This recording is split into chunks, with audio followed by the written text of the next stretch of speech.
Dewan juri yang terhormat dan hadirin sekalian, di zaman sekarang kami percaya bahwa orang tua memiliki peran yang penting dalam berperan terhadap jalur potensi anak.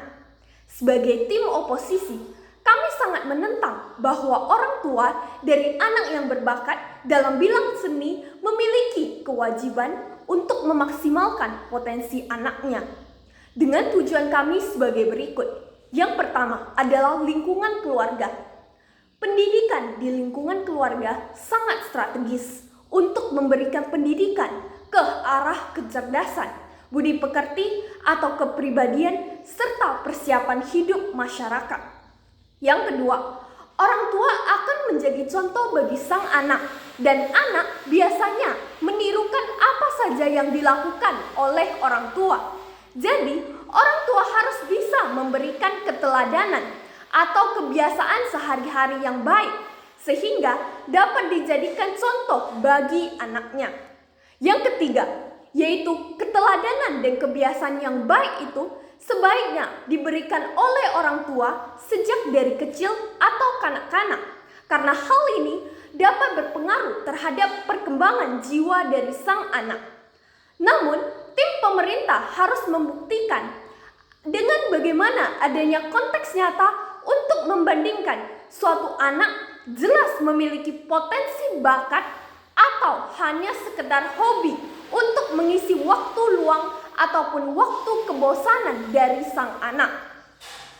Kami sebagai tim oposisi tidak akan melarang anak dalam memilih hal yang disukai. Akan tetapi, dalam status quo, anak harus menyadari apakah seni yang digunakan akan berharga tinggi dalam nilai kehidupan masyarakat. Karena bagi kami, pilihan tersebut bukan hanya karena iklan perusahaan sehingga menjadi kekuasaan masyarakat. Karena bagi kami, sains justru juga memiliki pengaruh dalam nilai kehidupan masyarakat. Selanjutnya, kami akan mendeskripsikan 3 sanggahan terhadap tim pemerintah, yakni terkait yang pertama, yaitu mengapa seniman yang memiliki karya-karya justru sangat sedikit dihargai. Yang kedua, yaitu pemikiran dari sang anak, apakah hal tersebut, seni tersebut justru merupakan bakat bawahan atau justru menjadi hobi saja. Ketiga, seniman yang tidak memiliki kemampuan yang tinggi masa depannya justru akan terpengaruh.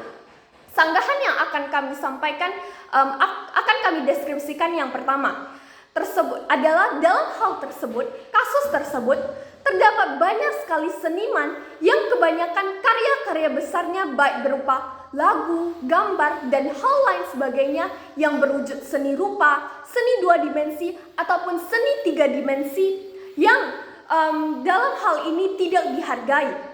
Hal ini dapat disebabkan apabila karena seni itu sendiri tidak bernilai tinggi dengan budaya masyarakat. Oleh karena itu, apabila tim pemerintah ingin sebuah karya seniman dihargai, maka wajib bagi karya tersebut memiliki nilai budaya yang sama dengan masyarakat. Sebab apabila jika seni tidak sama dengan nilai dalam konteks masyarakat itu sendiri, maka jelas karya tersebut akan ditentang. Kedua, tidak adanya perubahan ataupun makna yang jelas apakah anak tersebut justru murni memiliki bakat bawahan berupa seni atau hanya karena hobi. Oleh sebab itu, dalam status quo masih terdapat hal-hal mendasar yang tidak dapat membuktikan secara sebenar-benarnya bahwasannya anak tersebut memiliki bakat. Ketiga, seorang seniman yang pada akhirnya tidak memiliki kemampuan tertinggi, ujung-ujungnya akan mencari pekerjaan ataupun lapangan pekerjaan lainnya. Dengan demikian, pandangan status quo tersebut jelas harus didukung. Karena kebanyakan seniman-seniman yang tidak terkenal akan menjadi buruh, dan apabila ketika menjadi buruh nantinya, seniman yang tidak terkenal tersebut akan bekerja misalnya dalam hal label produksi perusahaan yang juga ikut berpeluangan besar dalam menaungi sejumlah bidang seni. Sehingga pada dasarnya seniman tersebut akan kembali lagi menciptakan seni namun dengan jalur yang berbeda. 3 klarifikasi yang akan kami sampaikan. Yang pertama, seni tidak dapat diukur dalam bentuk keuangan. Yang kedua, seni tidak dapat diukur dalam hal materi. Yang ketiga, seni relatif apabila diakui oleh komunitas tertentu. Pertama, tim pemerintah menganggap musik hanya sebagai hiburan saja. Akan tetapi, musik justru sebagai ekspresi dari seniman itu sendiri, misalnya dalam hal membunyikan syair dan lain sebagainya. Oleh karena itu, ukuran tersebut bukanlah hanya sebagai hiburan. Kedua, tim pemerintah menganggap bahwa orang tua memiliki kewajiban untuk menjamin keuangan anaknya. Hal ini memanglah benar. Akan tetapi, tim oposisi ingin mengklarifikasi bahwa apabila dalam hal seni yang terdapat dalam sang anak hanyalah bersifat hobi, maka hal tersebut justru tidak efektif. Ketiga, mengapa produk seni mahal? Hal ini karena diakui oleh beberapa komunitas.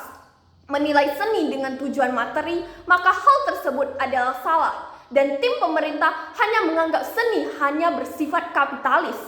Hal ini justru terperangkap dalam sistem kapitalis, menjadikan seniman sebagai buruh dan lain sebagainya.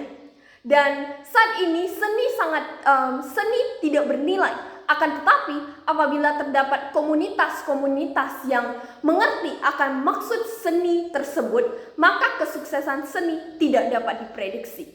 Dan oleh sebab itu kami sangat menentang mosi ini. Bagaimana tim pemerintah menganggap bahwa orang tua dari anak yang berbakat dalam bidang seni memiliki kewajiban untuk memaksimalkan potensi anaknya. Padahal dalam hal ini kami bertujuan bahwasannya di dalam lingkungan keluarga tidak hanya dalam bidang seni saja, namun terdapat juga bidang sains dan lain sebagainya yang justru juga sangat berpengaruh. Oleh sebab itu, kami sebagai tim oposisi sangat menentang mosi ini. Terima kasih.